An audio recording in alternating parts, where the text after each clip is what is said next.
My sister abandoned her baby on my doorstep and vanished. A decade later, my parents sued me for custody, but the judge changed everything after seeing what I handed him. Can you imagine opening your front door one night to find your entire life irrevocably changed by a tiny, sleeping baby? And then, a decade later, the very people who abandoned her, my sister and even my own parents, tried to steal her back, forcing me into a brutal court battle that exposed shocking betrayals and a truth more chilling than I could have ever imagined. All right, grab a drink, because this story, this fight for the daughter of my heart, is going to show you exactly what true family really means. My name is Natalie, I'm 34 now, but 10 years ago, my world felt perfect. I was a head pediatric nurse at Memorial Hospital, in a solid 2-year relationship with Mark, an architect. We were even talking about moving in together. My life was unfolding exactly as I'd planned. Then, a rainy Tuesday night in October hit. I'd just come home from a grueling 12-hour shift, kicked off my shoes, and finally settled down with some takeout and a glass of wine. That's when the doorbell rang. It was late, almost 9:30.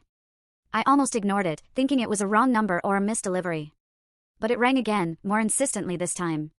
Reluctantly, I got up. What I found on my welcome mat, it changed everything. There was a car seat, shielded from the rain by a thin blanket. When I pulled it back, my heart stopped. Inside was a tiny baby girl, maybe 3 months old, with those rosy cheeks and a wisp of dark hair, just like my sister, Amanda. Tucked into the side was a folded note. 7 words, in Amanda's handwriting. Her name is Lily. I cannot do this. Take care of her. I am sorry. That was it. 7 words that shattered my carefully constructed life. I looked up and down the street. Nothing. I called Amanda's cell. Straight to voicemail. My hands were shaking as I carried Lily inside. She was sleeping so peacefully, completely unaware her own mother had just abandoned her. My first call after trying Amanda was to my parents. And even now, after all these years, their response still makes my stomach churn. We told her not to have that baby, my mother said, her voice chillingly cold. She made her choice, and now she's running away from it. Typical Amanda. But what do I do? I pleaded, panic clawing at my throat. I can't just keep a baby. I don't know anything about infants. Then my father's voice, firm and dismissive, she is your burden now. We are done cleaning up after Amanda. We're too old for this. She left her with me, I argued, barely keeping it together. Not you. She's your granddaughter. And we never asked to be grandparents, my mother shot back. Especially not to the child of whatever random man Amanda hooked up with. They hung up on me. Just like that. Refused to come over. Refused any help. I sat there, on my couch, staring at this tiny, sleeping stranger, completely overwhelmed. Soon, Lily woke up, her face scrunching into a hungry cry that sent me into an absolute tailspin. I had nothing for a baby. No formula, no diapers, absolutely nothing. I called Mark, hoping he could bring some supplies. His reaction was almost as devastating as my parents'. A baby? Your sister just dumped her kid on you? That's insane, Natalie. You need to call social services. I can't just call social services in the middle of the night. I snapped. She's my niece. Can you please just go to the 24-hour store and get some formula and diapers? This is not our problem, he said, that familiar firmness in his voice. This is exactly the kind of drama your sister always creates. Don't get pulled into it. I hung up, a cold realization washing over me. I was utterly alone. I carefully put Lily back in her car seat, still in my scrubs from work, and drove to the nearest 24-hour supermarket. I wandered the baby aisles, frantically Googling what kind of formula a 3-month-old needed, what size diapers. A kind, elderly woman working the night shift, her eyes full of concern, helped me gather the essentials as I numbly explained I was suddenly caring for my niece. That first night was a blur of crying, formula temperature checks, and endless diaper changes. The next morning, I called work, requesting emergency family leave, something I'd never done in 5 years. My supervisor, knowing my reliable history, granted me 2 weeks without question. I filed a police report, but the officers weren't particularly concerned. No crime, they said, a mother leaving a child with a family member. Amanda wasn't missing, she'd chosen to leave. They took my info but warned me not to expect much. I also called a family lawyer who explained I'd need to file for temporary guardianship, a process that would take time and a lot of money. Those first days were a fog of contradictory emotions. I was furious at Amanda for this, for abandoning her child, for disappearing without a proper explanation. But every time I looked at Lily, at her tiny fingers, her trusting eyes, my anger melted into this overwhelming, protective love. She was innocent in all this, completely dependent on me. That first night, I made a makeshift crib from a drawer lined with soft blankets and slept on the couch beside her, waking every few hours to her hungry cries. As I fed her in the quiet darkness, watching her tiny face relax in contentment, I whispered a promise I would keep for the next decade. I don't know what happened with your mom, but I'm here now. I will figure this out. You are safe with me. Within 2 weeks, it was painfully clear Amanda wasn't coming back. I had to make serious changes. My one-bedroom apartment was too small, so I found a 2-bedroom closer to the hospital, stretching my budget to its absolute limit. Moving costs, baby furniture, reduced work hours, my savings took a massive hit. But I was determined to create stability for Lily. Becoming an instant mother was nothing like I'd imagined. No time to prepare, no books, no nursery. I learned through pure necessity, often calling my pediatric nurse colleagues for advice when Lily had a fever or wouldn't stop crying. My nursing background helped with the medical stuff, but nothing prepared me for the emotional and logistical chaos of suddenly parenting alone. Work became a complicated balancing act. I reduced my hours to 30 a week, switched to mostly day shifts, and arranged childcare with Gloria, a wonderful woman who ran a small daycare from her home. My career advancement, the one I'd worked so hard for, was put on indefinite hold. My supervisor was understanding, but made it clear my path to management would be delayed by my new circumstances. The legal process of becoming Lily's temporary guardian was extensive and expensive. Hours of paperwork, meetings with court-appointed evaluators, hearings. Without Amanda there to formally transfer custody, everything took twice as long. I was fingerprinted. My home was inspected. My entire life scrutinized to determine if I was fit to care for my own niece. And my relationship with Mark? It deteriorated rapidly. His initial reluctance turned into outright resentment about our changed dynamic. I didn't sign up to date a single mom, he said during one of our increasingly frequent arguments. We had plans, Natalie. Travel, buying a house, building our careers. How does any of that happen now? Life happens, I told him, trying to keep my voice even. Plans change. What was I supposed to do? Put her in foster care? Maybe that would have been better for everyone, he muttered. That was it. The end. I packed up the few things he kept at my apartment and told him not to contact me again. Losing him hurt, but nowhere near as much as his vile suggestion that I should have abandoned Lily to the system. His true character revealed itself, and I realized I was better off knowing sooner rather than later. My parents made rare appearances during that first year, always brief, always critical.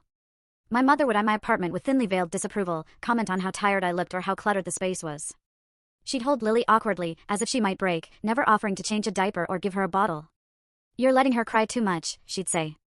But I suppose you don't know any better. My father rarely engaged with Lily at all, keeping his distance, physically and emotionally. He'd stand in the doorway, arms crossed, watching as if the whole scene was a disaster he was being forced to witness. Has anyone heard from Amanda? He'd ask, his voice tight with anger. That was the only time he showed any emotion about the situation. If I'd heard from Amanda, you'd be the first to know, I'd reply, knowing it was a lie. My parents had made their position clear that night Lily arrived. They had written off both their daughters and their granddaughter in one phone call. Thankfully, I found support elsewhere. My coworkers threw a baby shower, gifting me essentials and hand-me-downs. My next-door neighbor, Mrs. Santiago, became a surrogate grandmother, watching Lily when I needed to run errands, even teaching me her secret technique for soothing colicky babies. Around Lily's 3rd month with me, I hired a private investigator with money I couldn't really spare. He tracked down information suggesting Amanda had traveled to California, working at a restaurant in San Diego for a few weeks before the trail went cold. It was both a relief and a heartbreak to know she was alive but choosing to stay away. Despite the chaos, Lily thrived. She rolled over, sat up, crawled, and spoke her first word, Nana. That became her name for me. Each milestone was celebrated, photos and videos carefully stored for a future where she might want to know about her early life. I created a memory box for these mementos, along with the few items she'd arrived with, including Amanda's note. Lily's first birthday wasn't an elaborate party like my friends threw, but we invited the small circle of people who had supported us. Mrs. Santiago made a beautiful cake, my friend from work brought balloons, and Lily smashed frosting all over her face while everyone cheered. My parents, of course, declined. As I tucked Lily into bed that night, now in a proper crib in her own room, decorated with secondhand furniture and wall decals I'd found on sale, a profound realization hit me. Despite all the hardship, stress, and sacrifice, I could no longer imagine my life without her. In just 1 year, this child, who had arrived as a responsibility, had become the absolute center of my world. I wasn't just caring for her out of obligation anymore. I loved her fiercely, completely, as if she had been mine from the beginning. Happy birthday, sweet girl, I whispered, kissing her forehead. We made it through our first year together. Here's to many more. 5 years passed in the blink of an eye. Lily started kindergarten, a milestone that filled me with equal parts pride and nostalgia for her baby days. Our morning routine was a well-established, choreographed dance of breakfast, outfit selection, and backpack checking. She was an early riser, often waking me by climbing into my bed with her stuffed bunny, Hoppy, and a steady stream of questions. Nana, is today library day? Can I wear my star shoes? Will you make pancakes with blueberry smiles? I transitioned to a school nurse position at a different elementary school than Lily's to maintain professional boundaries. The job came with family-friendly hours and holidays off, a crucial change that allowed me to be more present for her. My career ambitions had dramatically shifted from climbing the hospital hierarchy to finding stability and balance for our little family of two. Our apartment had become a true home, walls covered with Lily's artwork and photographs documenting our journey. Her personality had blossomed into something remarkable, a combination of curiosity, resilience, and creativity that amazed me daily. She loved building elaborate worlds with blocks, creating stories about invented characters, and asking questions that sometimes left me searching for appropriate answers. We had our special traditions that anchored our weeks. Friday nights were movie nights with homemade popcorn and pillow forts. Sunday mornings meant visits to the local park where Lily had favorite climbing structures, and I had a bench where I could watch her play while chatting with other regular parents. These simple rituals created the stability children crave, especially those who have experienced early disruption. As Lily grew older, her questions about her origins became more frequent, more complex. I had always been truthful, in age-appropriate ways, explaining that her mother was my sister, who hadn't been ready to be a mommy when Lily was born. "Where is she now?" Lily would ask, her eyes wide with innocent curiosity. "I don't know exactly," I would answer honestly. "But she made sure you came to me because she knew I would love you very much." "Will she ever come back?" "I don't know that either, sweetheart. But no matter what, you and I are a family." To help her understand different family structures, I even created a storybook with pictures and simple text, explaining how families come in all shapes and sizes. Some kids live with grandparents, some with two moms or two dads, some with just one parent, and some, like Lily, with an aunt who loves them more than anything in the world. My parents maintained their distance, visiting perhaps 3 or 4 times a year, always with that same tension and criticism. My mother would bring gifts that were often inappropriate for Lily's age or interests, showing how little she actually paid attention to her granddaughter. "She should be in ballet by now," my mother would comment, bringing yet another tutu for a child who preferred dinosaurs and building blocks. "All the girls in the neighborhood are taking lessons." My father remained emotionally unavailable, asking surface-level questions about Lily's schooling, but never engaging in play or meaningful conversation. His anger at Amanda seemed to have calcified into a general coldness toward all of us. Lily, sensitive and perceptive, would become quieter during their visits, her natural exuberance dimmed by their lack of warmth. My personal life remained largely on hold. Dating as a single mother was complicated enough, but dating as someone in my unique situation seemed nearly impossible.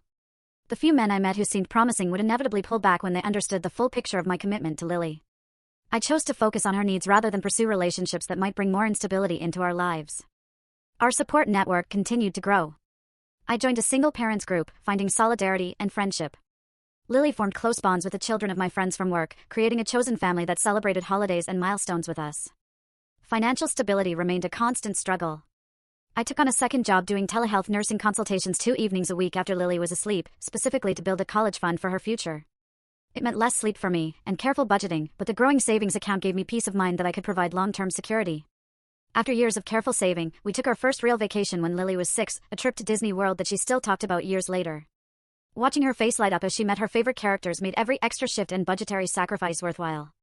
Lily's artistic talents began to emerge around this time. Her kindergarten teacher noted her unusual attention to detail in drawings, and I encouraged this with art supplies and museum visits. She would spend hours creating elaborate pictures of our adventures, real and imagined, that captured the special bond between us.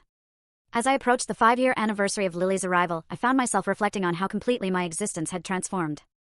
My apartment was filled with children's books instead of novels, my refrigerator displayed spelling tests instead of social invitations, and my schedule revolved around school events and playdates. None of it resembled the life I had planned, yet I couldn't imagine wanting anything different. In a box under my bed, I kept letters I had written to Amanda over the years, but never sent. No address.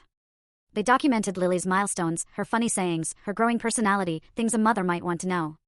Sometimes I wondered if Amanda ever thought about the daughter she had left behind, if she regretted her decision, or if she had found whatever she was looking for when she drove away that rainy night. "Look what I made for you, Nana," Lily called, interrupting my thoughts as she ran into the kitchen, holding a carefully drawn picture of 2 figures, one tall, one small, surrounded by a large red heart. "That's beautiful, sweetie," I said, pulling her into a hug. "Is that us?" "Yes. That's you and me inside a heart because we are a heart family, not a blood family. Miss Peterson told us that some families are made from blood and some are made from heart, and heart families are just as real." "Miss Peterson is very wise," I said, blinking back tears. "We are definitely a heart family. And that's the best kind," Lily declared with the absolute certainty only a 5-year-old can possess. I hung the picture on the refrigerator alongside her other masterpieces, a visual reminder of what we had built together out of the most unexpected beginning.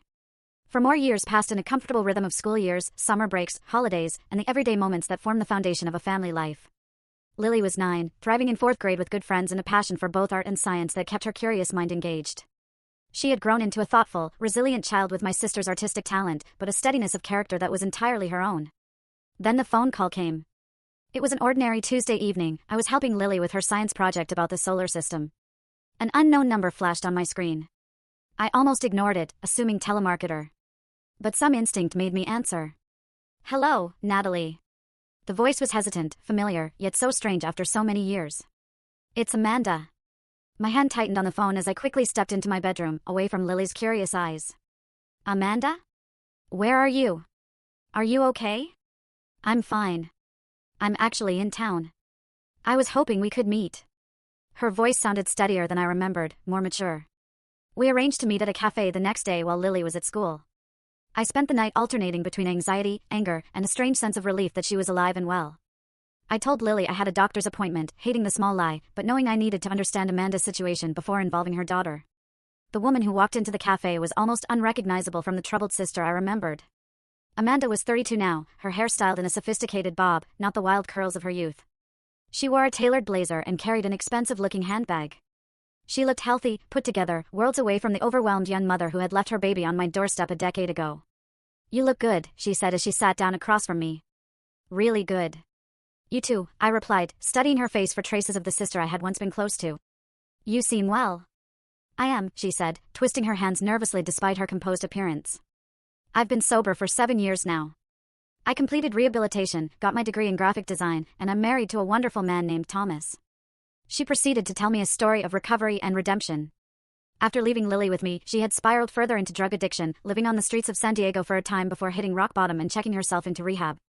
There she met Thomas, a counselor, and after completing her program and maintaining sobriety, they had eventually married. They had no children of their own. "I wasn't fit to be a mother," she admitted. "I was using heavily during my pregnancy, though I tried to stop. I was terrified Lily would have health problems because of me. When she seemed okay, I thought I could handle it. But the postpartum depression hit hard, and I went back to using. The night I brought her to you, I had been using for days. I knew I was going to hurt her if I kept her. Leaving her with you was the only good decision I made during that time." I showed her photos on my phone of the childhood she had missed, Lily's first steps, first day of preschool, kindergarten graduation, birthday parties, Halloween costumes, Christmas mornings. Amanda wiped tears as she swiped through the evidence of a decade of absence. "She's beautiful," she whispered. "So beautiful and clearly happy. You've done an amazing job, Natalie." My emotions were chaotic, a mixture of the old anger at her abandonment and a new, cautious hope that perhaps Lily could have a relationship with her birth mother after all. We talked for hours, carefully navigating a decade of separation and the complex reality of our situation.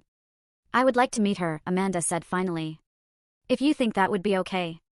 After careful consideration and consultation with a child psychologist, I arranged the first meeting between Amanda and Lily.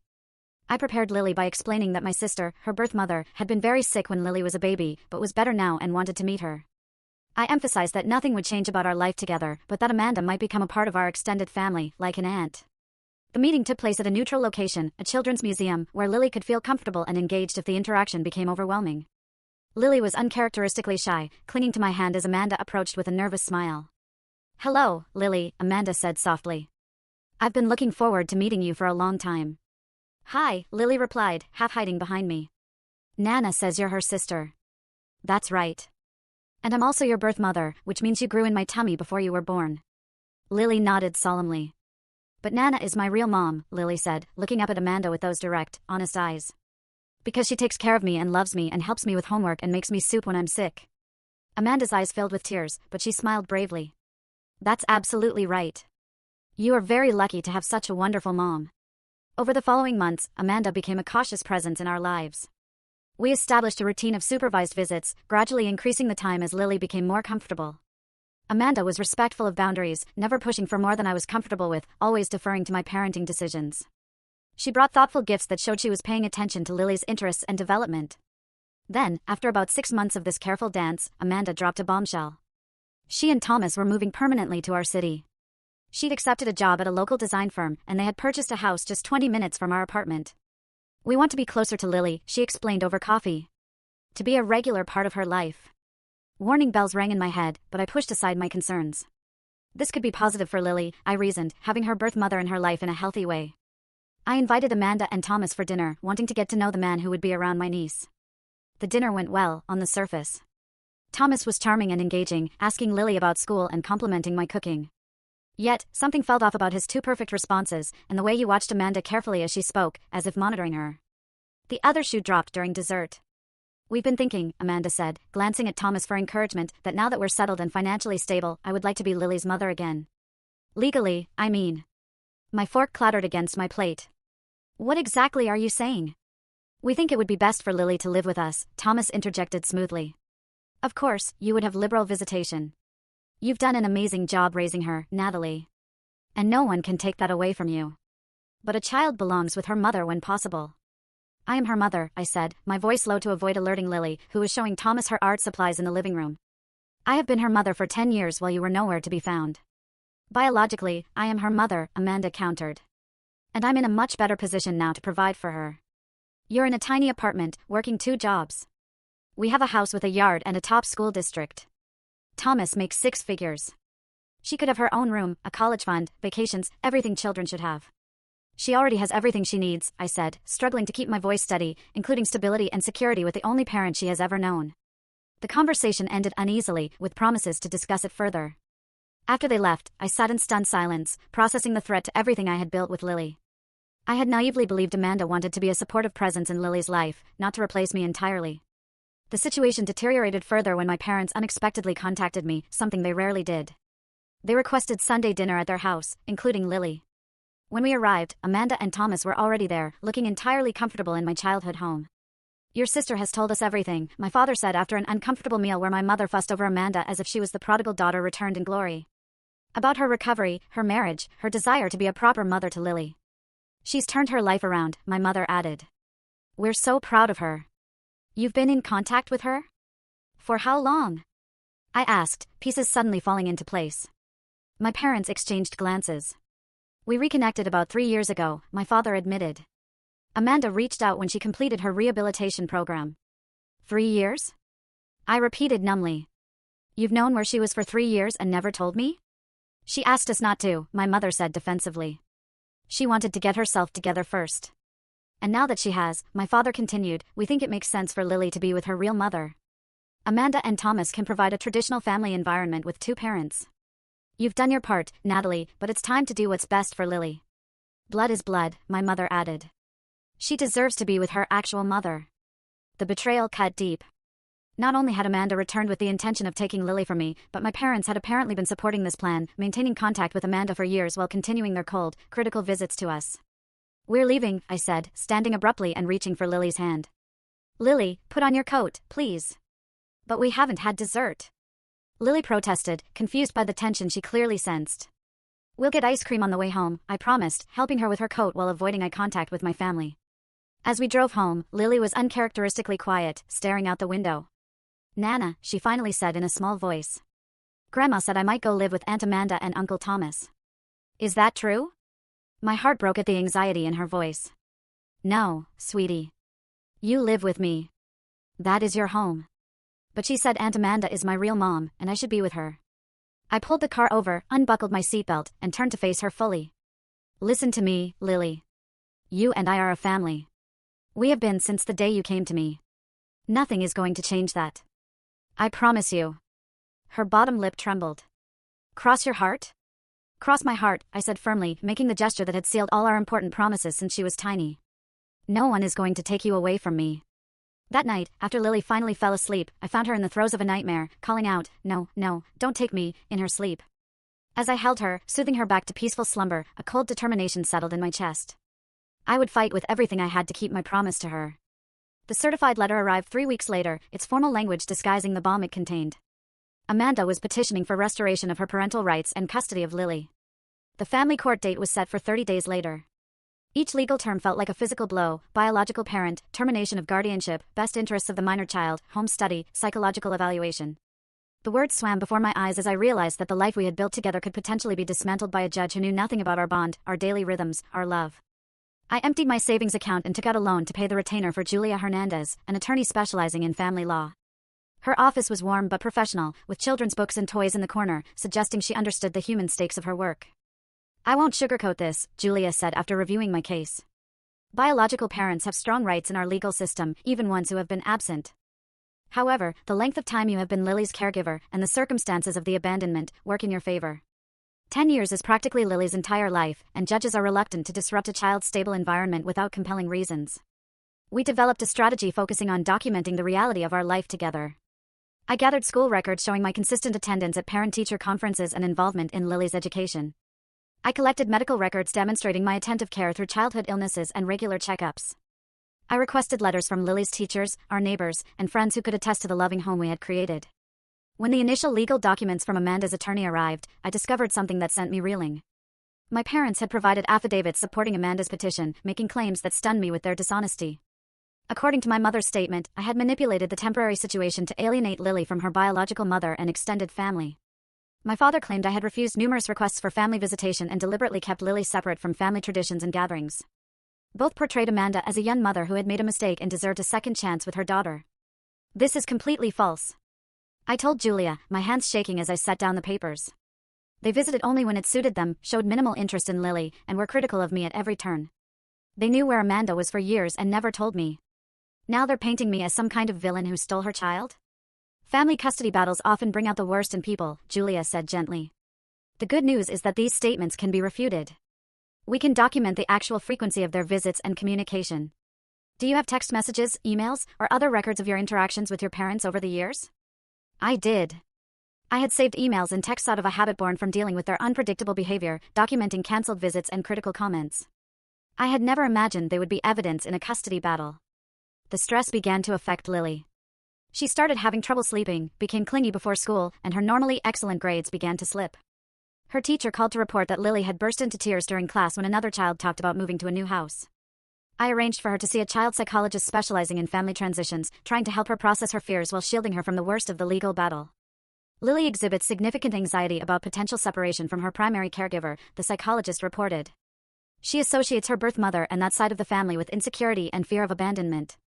Forcing a custody change at this point could result in significant emotional trauma. I rehired the private investigator who had helped me years before, asking him to look into Amanda and Thomas's claims about their stable, perfect life. His initial findings were concerning. While Amanda did appear to have maintained sobriety, Thomas had a history that had not been disclosed, including a domestic violence charge from a previous relationship that had been dismissed under unclear circumstances. The discovery process of the legal case was grueling. Amanda's attorney requested extensive documentation of my finances, work history, and even my dating life, attempting to paint me as too busy, too poor, or too distracted to properly care for Lily. Each demand felt like an invasion, forcing me to justify the life we had built together to strangers who knew nothing about our daily happiness. Explaining the court case to Lily was one of the hardest conversations of my life. I had promised her she would stay with me, and now I had to prepare her for the possibility, however remote, that a judge might decide otherwise. The judge has to listen to everyone and make a decision about what is best for you, I explained, sitting with her on the edge of her bed. Aunt Amanda wants you to live with her and Uncle Thomas, and I want you to continue living with me. The judge will decide. But I want to stay with you, Lily said, her eyes filling with tears. Why does a judge get to choose my mom? I already chose you. I know, sweetheart, I said, pulling her close. And I chose you, too. We are going to tell the judge that. And I will do everything I can to make sure we stay together. Will I have to talk to the judge? She asked, fear evident in her voice. Maybe, I answered honestly. But if you do, I will be right there with you, and you just have to tell the truth about how you feel. I'm scared, she whispered. Me too, I admitted. But being scared is okay. Sometimes we will be scared together, and we will get through this together, just like we have gotten through everything else. As the court date approached, I tried to maintain as much normalcy as possible for Lily's sake. We kept our Friday movie nights and Sunday park visits. I helped with homework, attended her art show at school, and pretended everything was fine while my insides twisted with anxiety about our future. The timing of Amanda's return, after exactly 10 years, seemed suspicious, a detail that nagged at me. I mentioned it to the private investigator during one of our updates. That does seem convenient, he agreed. Let me look into whether anything changes legally at the 10-year mark. 2 days later, he called with urgency in his voice. We need to meet. I've found something significant. He arrived at my apartment with a folder of documents, waiting until Lily was engrossed in a television show before spreading them on my kitchen table. Your sister's husband has been systematically searching for your niece's biological father, he explained, pointing to social media searches and database inquiries. Based on the timing and nature of the searches, it appears they located him approximately 6 months ago, just before they contacted you. Why would they be looking for Lily's father? Amanda never even told me who he was. Because of this, he said, pointing to another document. The man they identified, Jason Reynolds, inherited a significant sum from his grandfather last year. We're talking multiple millions.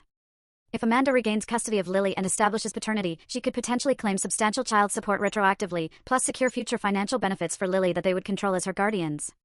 The pieces fell into place with sickening clarity. Amanda's sudden interest in motherhood after 10 years of absence. The perfectly timed reappearance. The convenient redemption story. The expensive lawyer. It wasn't about wanting Lily back at all. It was about money. Can you document all of this? I asked, my voice steady, despite the rage building inside me. Already done, he replied, tapping the folder. Along with evidence contradicting several claims in their court filings. Thomas's business is actually struggling, not thriving as they claimed. Their perfect house is mortgaged to the hilt.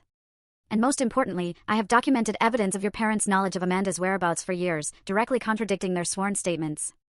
I compiled all the evidence into a sealed folder that would become the centerpiece of our case.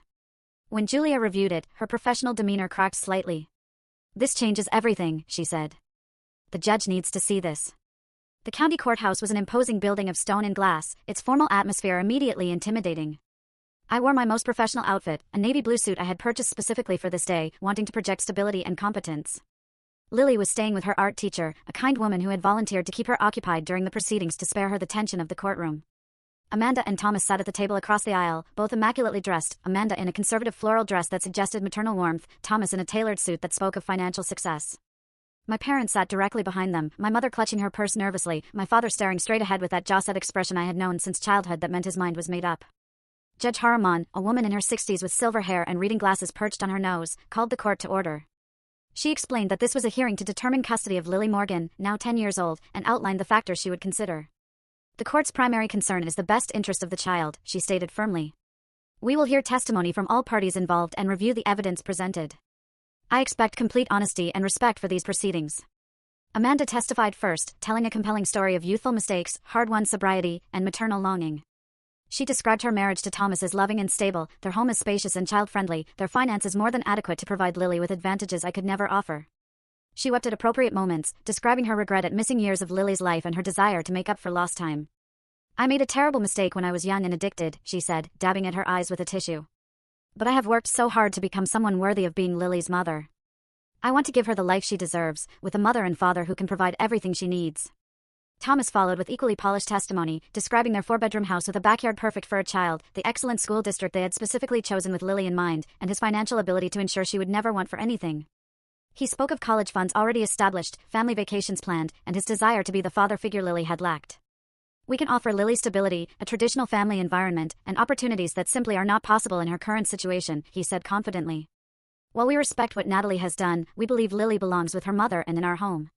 My parents testified next, both reinforcing the narrative Amanda had constructed. My mother spoke of her joy at Amanda's recovery and her belief that Lily would benefit from a relationship with her real mother. She claimed I had been resistant to family gatherings and had deliberately kept Lily separate from them, preventing the bond that should have developed between grandparents and grandchild. Natalie has always been stubborn, she said with a sigh that suggested long-suffering patience. Once she decided Lily was hers, she shut out the rest of the family. We tried to be involved, but she made it so difficult. My father's testimony was briefer, but equally damaging. He described Amanda as reformed and deserving of a second chance, while characterizing me as controlling and unwilling to acknowledge Lily's need for her biological mother. Blood is blood, he stated, echoing the sentiment from our family dinner. A child belongs with her real mother when that is possible. Natalie has done her duty, but it is time for Lily to be with Amanda. Their testimonies felt like physical blows. Each false statement, each twisted truth, another wound from the people who should have supported me. I clutched my hands in my lap to stop them from shaking, focusing on maintaining my composure for Lily's sake. Amanda's attorney, an expensive-looking man in a designer suit, then questioned me aggressively about my finances, my work schedule, and my personal life, attempting to portray me as barely managing and unable to provide the advantages Amanda and Thomas could offer. Is it not true that you work 2 jobs to make ends meet? He asked. I work as a school nurse full-time, and do telehealth consultations some evenings after Lily is asleep to build her college fund, I corrected. And you live in a 2-bedroom apartment, rather than a house? Yes, in a neighborhood Lily knows well, close to her school and friends. Have you maintained any serious relationship since becoming Lily's guardian? My primary focus has been providing stability for Lily rather than dating, I replied. The questioning continued in this vein, designed to make my loving, stable home seem inadequate compared to the materially advantaged one Amanda was offering. I answered truthfully, but felt the implied judgment in each question, the suggestion that love and consistency were somehow less important than square footage and vacation plans. When my turn to present evidence came, the energy in the courtroom shifted. Lily's current and former teachers testified about her academic progress, social development, and the strong, secure attachment she clearly had to me. They described a happy, well-adjusted child who spoke of my mom, Nana, with love and trust. In my 20 years of teaching, I have rarely seen a parent as involved and attentive as Natalie, her current teacher stated firmly. Lily is thriving under her care. She is confident, kind to other children, and academically motivated. These are all signs of a child who feels secure and loved. The school counselor, who had been working with Lily since the custody issue arose, provided professional testimony about the potential psychological impact of removing Lily from the only stable home she had ever known. Lily identifies Natalie as her mother in every meaningful sense of the word, she explained. Forcing a change in her primary caregiver at this stage of development could result in significant attachment issues, anxiety, depression, and academic regression. The bond between them is profound and should not be disrupted without compelling reason. Finally, it was my turn to testify. I spoke from the heart about the 10 years of mothering Lily, from those first terrifying days of learning to care for an infant, to watching her grow into the amazing 10-year-old she now was. I described our daily routines, our traditions, our support network of friends and chosen family. I explained how I had always kept the door open for Amanda to be part of Lily's life, saving mementos, and speaking of her birth mother in positive terms despite her absence. I have loved Lily as my own from the moment she came into my life, I concluded, my voice steady despite the emotion behind my words. Not because she is my biological child, but because she is my child in every way that matters. I have been there for every fever, every nightmare, every school project, every skin knee, and every triumph. I am not perfect, and I cannot offer her the material advantages that Amanda and Thomas claim they can. But I can offer her the security of knowing she is loved unconditionally by the parent who chose to be there every single day of her life. Then came the moment we had prepared for. Julia presented the sealed folder of evidence to the judge, requesting it be entered into the record. As Judge Haramon reviewed the contents, her expression changed from professional neutrality to visible concern. She looked up sharply, first at Amanda and Thomas, then at my parents. Counsel approached the bench, she said. After a brief, intense discussion with the attorneys, she turned to Amanda. Miss Morgan, are you aware of the contents of this folder? Amanda shook her head, looking confused. No, Your Honor. It contains evidence directly contradicting several key claims in your petition, the judge continued, including documentation that your husband has been actively searching for Lily's biological father, who recently came into a substantial inheritance. A murmur ran through the courtroom. Amanda's face paled as she turned to look at Thomas, whose expression had hardened. Furthermore, the judge continued, there is evidence that Mr. and Mrs. Parker, she nodded toward my parents, have been in regular contact with you for approximately 3 years, directly contradicting their sworn testimony that they were unaware of your whereabouts until recently. My father shifted uncomfortably in his seat. My mother stared at her hands. Finally, there are social media posts and private messages suggesting financial motives for this custody petition, rather than the concern for Lily's well-being that has been presented to this court. The judge turned her gaze directly to my parents. Mr. and Mrs. Parker, did you knowingly provide false testimony to this court regarding your knowledge of your daughter Amanda's whereabouts? My father cleared his throat. We were trying to protect her privacy during her recovery, Your Honor. That is not what I asked, Judge Haramon said sharply. Did you knowingly make false statements under oath? We may have misremembered some details, my mother offered weakly. Perjury is a serious offense, the judge reminded them before turning to Amanda. Miss Morgan, were you aware that your husband was searching for Lily's biological father for potential financial gain? Amanda's composure cracked. Thomas handled the legal aspects. He said it would strengthen our case to have the biological father's information. And did he mention the inheritance? The judge pressed. Not specifically, Amanda said, her avoiding gaze suggested otherwise. Thomas leaned forward.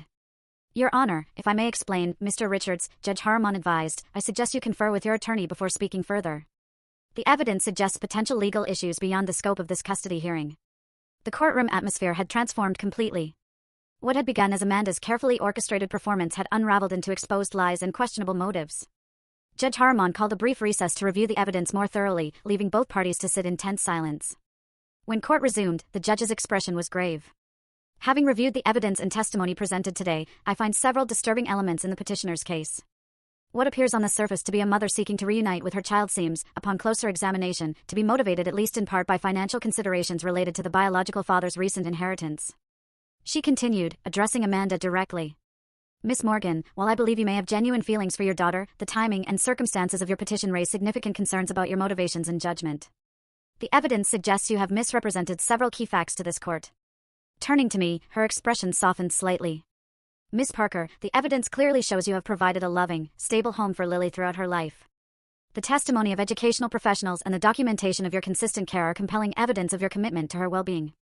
With a final look at her notes, Judge Harriman delivered her ruling. It is the finding of this court that the best interests of the minor child, Lily Morgan, are served by maintaining her current living situation with her aunt and legal guardian, Natalie Parker. The petition for change of custody is denied. The relief that flooded through me was so intense, I nearly collapsed in my chair. Julia squeezed my hand in silent congratulation as the judge continued. Miss Morgan will be granted limited, supervised visitation, to be arranged through family services, with the potential for expanded visitation in the future if deemed appropriate. Mr. and Mrs. Parker, she added, looking sternly at my parents, the court takes note of your apparent willingness to provide misleading testimony in this case. You are admonished that such behavior undermines the legal process designed to protect children like your granddaughter. As the formal proceedings concluded, I sat quietly, processing the outcome. We had won. Lily would stay with me, where she belonged. The nightmare was over. Amanda approached me as I gathered my things, her eyes red from crying. I never wanted to hurt her, she said softly. Or you. It just got complicated. It didn't have to be, I replied, too emotionally drained for anger. You could have just been honest from the beginning about wanting to know her. She nodded, looking down. I know. Thomas thought. It doesn't matter what he thought, I cut her off. I should have known better. I simply nodded, unwilling to absolve her in that moment, and walked out of the courtroom toward the sunlight and the freedom to continue being Lily's mother without the shadow of uncertainty hanging over us. The moment I picked up Lily from her art teacher's house was one I will never forget. She ran to me, scanning my face anxiously for clues about the outcome. What did the judge say? Do I still get to live with you? I knelt down to her level, taking both her hands in mine. Yes, sweetheart, I said, my voice thick with emotion. The judge said you stay with me. We are still a family, just like always. Her entire body sagged with relief as she threw her arms around my neck. You promised. You crossed my heart promised, and you kept it. I will always keep my promises to you, I said, holding her tightly and breathing in the scent of her hair, allowing myself to fully feel the weight that had been lifted from my shoulders. Always. That evening, we celebrated with pizza and ice cream, a simple feast that felt like the most luxurious meal imaginable under the circumstances. As Lily chatted excitedly about an art project she had worked on during the day, I marveled at her resilience and her capacity for joy, despite the uncertainty she had been living with. The aftermath of the court case required careful navigation of new boundaries with my family. I arranged to meet my parents at a neutral location without Lily present, needing to address their betrayal directly. How could you lie in court? I asked them, not bothering with pleasantries. How could you support taking Lily away from the only home she has ever known? We thought we were doing the right thing, my father said defensively. Amanda is her mother, and I am her mother, too, I said firmly. In every way that counts. You chose Amanda over both of us, and you lied to do it. I cannot trust you around Lily. Now that is ridiculous, my mother protested. We are her grandparents. Grandparents who are willing to traumatize her to get what you wanted, I countered. If you want to be part of Lily's life going forward, there will be new rules, supervised visits only, no undermining my parenting, no private conversations with Amanda about Lily, and absolutely no more lies. They balked at the restrictions, but I remained firm. The judge's ruling had given me the confidence to set the boundaries that should have been in place years ago. My parents eventually agreed, though with poor grace, to the new arrangement. Lily continued her sessions with a therapist, processing her complicated feelings about the court case, her birth mother, and the grandparents who had betrayed her trust. Through play therapy and art therapy, she began to express the anxiety and confusion that had been building for months. Sometimes I feel like I have two moms, but also no mom, she confided during one session I was invited to join. Amanda is my birth mom, but she didn't want me. You want me, but Amanda says you're not my real mom. It's confusing. Family can be complicated, the therapist acknowledged. But what matters most is who loves you and takes care of you every day. That's Nana, Lily said without hesitation. She is my real mom because she chose me and stayed with me. Those words became a healing mantra for both of us.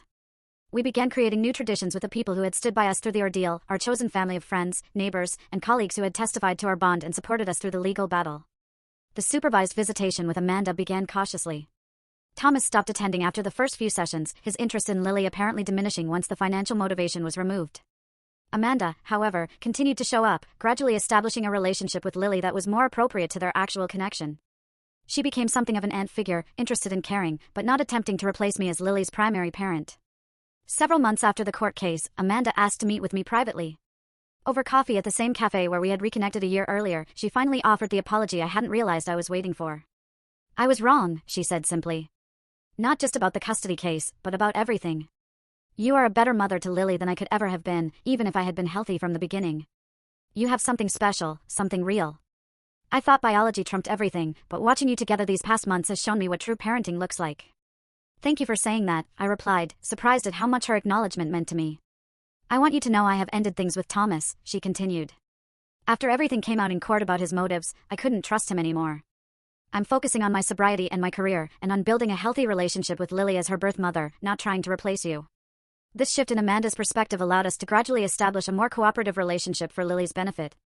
We would never be the close sisters we had been in childhood, but we found a workable peace as two women who cared about the same child in different ways. Lily continued to thrive as she grew, her natural resilience helping her integrate the complicated reality of her family situation into a coherent narrative. She developed an interest in psychology, perhaps influenced by her own therapy experience, and began talking about maybe becoming a counselor someday to help other kids with confusing families. On the evening of Lily's 11th birthday, after a small party with her closest friends, she presented me with a homemade card that brought tears to my eyes. Inside, she had written, "To my mom who chose me every day for 11 years. Biology makes relatives but love makes families. Thank you for being my real mom." Looking back on our journey, from that rainy night when a 3-month-old baby appeared on my doorstep to the confident 11-year-old standing before me, I realized that the unexpected detour my life had taken had led me to exactly where I was meant to be. I had not planned to become a mother at 24, certainly not to my sister's abandoned child. But that unplanned beginning had given me the greatest gift of my life. The definition of family I had grown up with, the one my parents still clung to, based on blood and obligation, had been replaced by a richer understanding. Family was not just who you were born to, but who you chose to love, and who chose to love you back, day after day, through challenges and joys alike. As Lily and I sat on our small balcony that evening, watching the sunset and talking about her dreams for the coming year, I felt a sense of peace that had been missing during the turmoil of the custody battle. We had weathered the storm together, and emerged stronger, our bond tested and proven unbreakable. "Nana," Lily said thoughtfully, "do you ever wonder what would have happened if Mom hadn't left me with you that night?"